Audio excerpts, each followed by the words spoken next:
Mardi prochain, le 15 décembre, comme nous l'avions annoncé, nous passerons à une nouvelle étape, mais les règles seront plus strictes que ce que nous avions initialement envisagé. Première décision, les établissements recevant du public dont nous avions prévu la réouverture au 15 décembre resteront fermés 3 semaines de plus.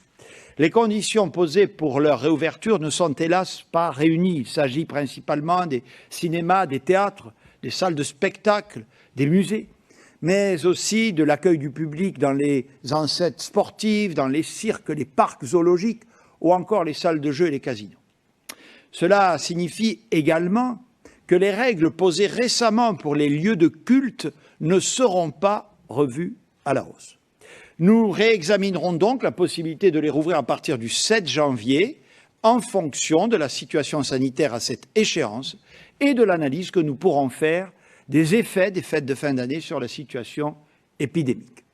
Nous maintenons par ailleurs l'échéance du 20 janvier pour les autres établissements et activités fermés. Deuxième décision, comme prévu, nous rétablirons un couvre-feu dès le 15 décembre, mais il sera durci par rapport à ce que nous avions annoncé. D'une part, il débutera dès 20 h et non à 21 h. D'autre part, il sera strictement contrôlé avec des possibilités de dérogation limitées. Monsieur le ministre de l'Intérieur y reviendra. Troisième décision. Ce couvre-feu concernera aussi, contrairement à ce que nous avions envisagé initialement, le réveillon du 31 décembre. Ce réveillon est en effet un moment traditionnellement festif. Nous l'apprécions d'ailleurs pour cela.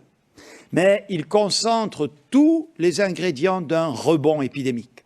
Si la circulation avait continué à se réduire fortement, nous aurions pu assumer ce risque. Mais ce n'est pas le cas.